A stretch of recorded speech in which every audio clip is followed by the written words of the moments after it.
Hi guys, it's Kathy with Messy Cat Creations, and today I am in our second studio, and I'm going to be showing you some things by Andy, by my wife. So I'm going to be showing you what she's been working on since she quit. She was working for her brother, who is a chiropractor, and she officially quit, and now she is doing art full time. And so I'm going to be showing you the first few things that she's been working on since quitting and since starting her new career as a full-time artist. So I thought you guys always have to see what I'm doing, so I wanted you to be able to see what she's been doing. So I'm going to show you some of her pieces. And speaking of that, so this piece Andy did several years ago for me when I first moved into my office where I was doing my other job. So she gave that to me as an office warming present, and so now I have it in one of our studio spaces. So that is just a little preview. It's very reminiscent of the new things that she's doing too. So I will show you those in just a minute. So I'll see you on the other side. Okay, so we're back, and I'm showing you what Andy's been working on.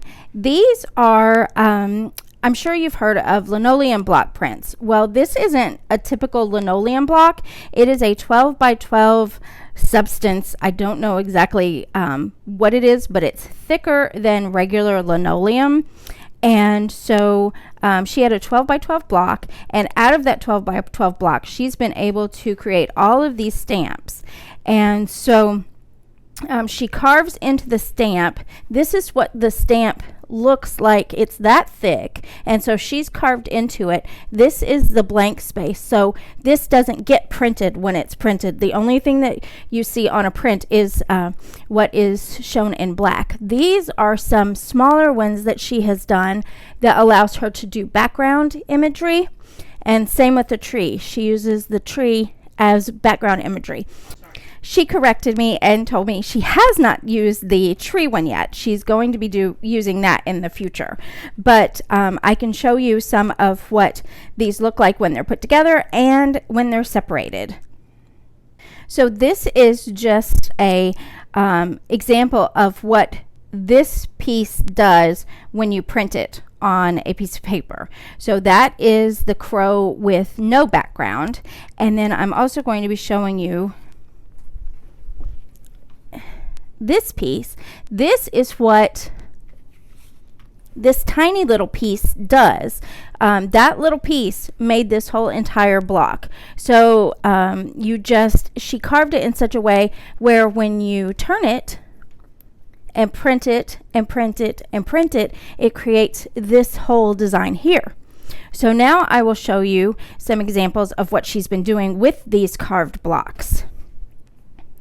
So this one, if I'm correct, was her very first one that she did.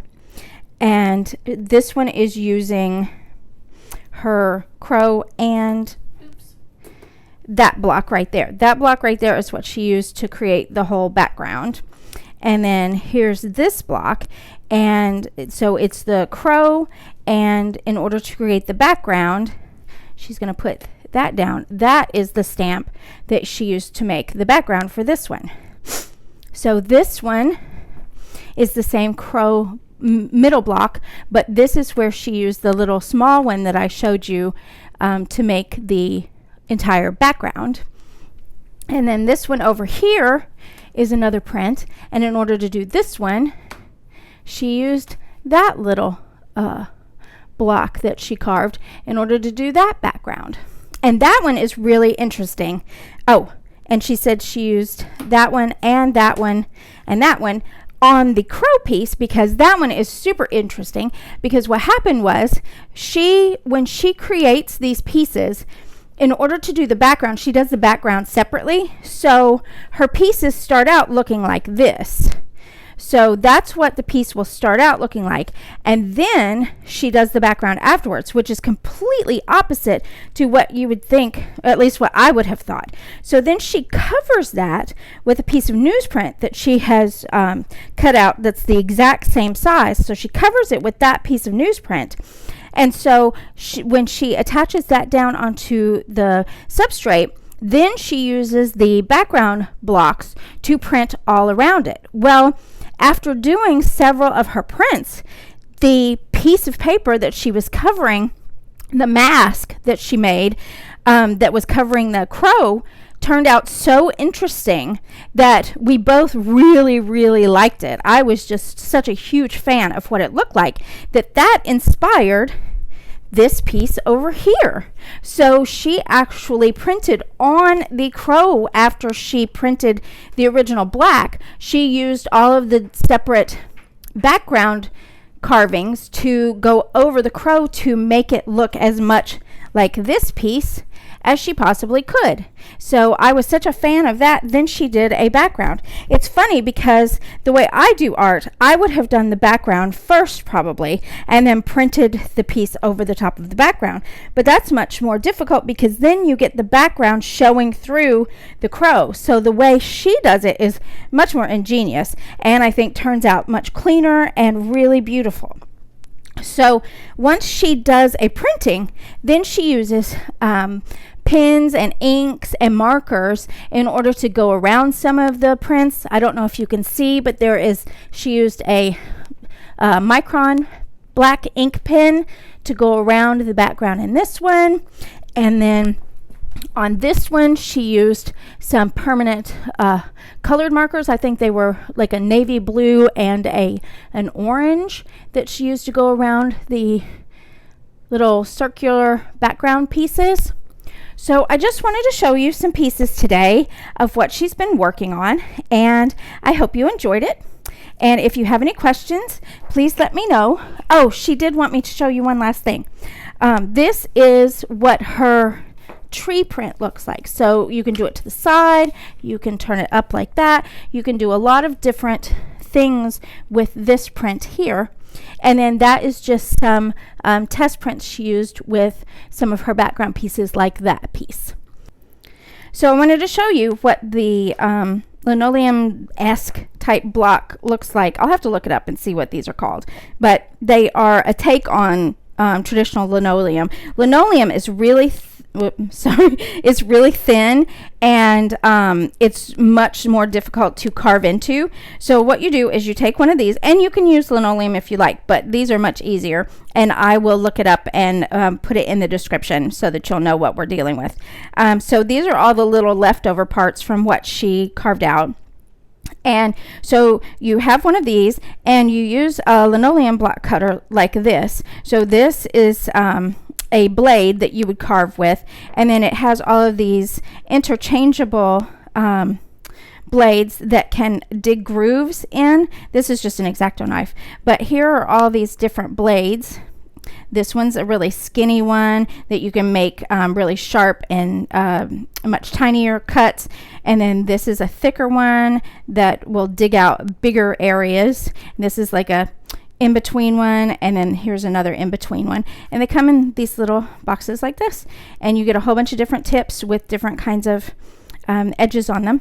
So that's how you cut into the linoleum. So with this, you see that the pieces are much thinner. So she probably used this little skinny one here to get in these little grooves, where all the different ones, that one, I don't really know. I'll have to ask her which ones, but because these are all thin, it probably used this little tip right here, I would assume, to make most of these cuts.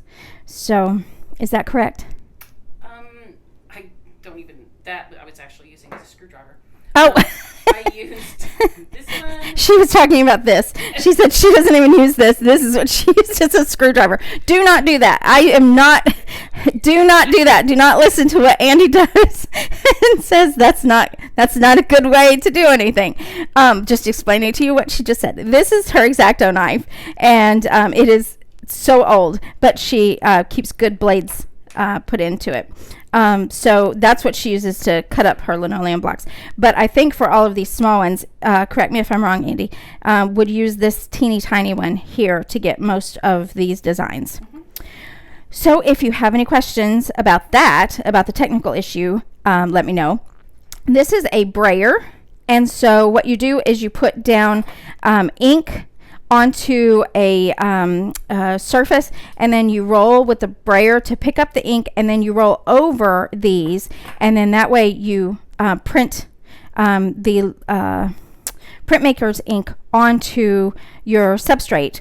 But Andy also uses ink pads. So she gets permanent ink pads, and so she then takes the pad itself and presses it onto the piece, and then she will turn it and print like that. And I use the brayer to press down. And then once she's got the ink on it and she's got a piece of paper, she puts it down, and then she uses the brayer to roll over it to put equal pressure all the way across. Because if you just use your hand, it's fine with little tiny ones like this, but if you have a bigger one like her crow, your hands can cause it to be not consistent pressure along the pad, so your print can be not consistent. It can have darker areas and lighter areas, where if you use the brayer on the back, then it will put equal pressure all along your print. So hopefully that made sense. I will ask Andy to give us a demonstration eventually, and so that you can see her process. But for now, hopefully this made sense. I hope you enjoyed seeing some of her work, and these pieces will be up on Etsy pretty soon. I haven't gotten them up there yet, but they should be up there soon, so keep on the lookout if you're interested in that. And I think we're also going to scan them and do prints of them. So if you can't afford an original piece, then you can, but you love the image, then you can buy some of our prints from these original pieces. So I hope you enjoyed it. Thank you for watching.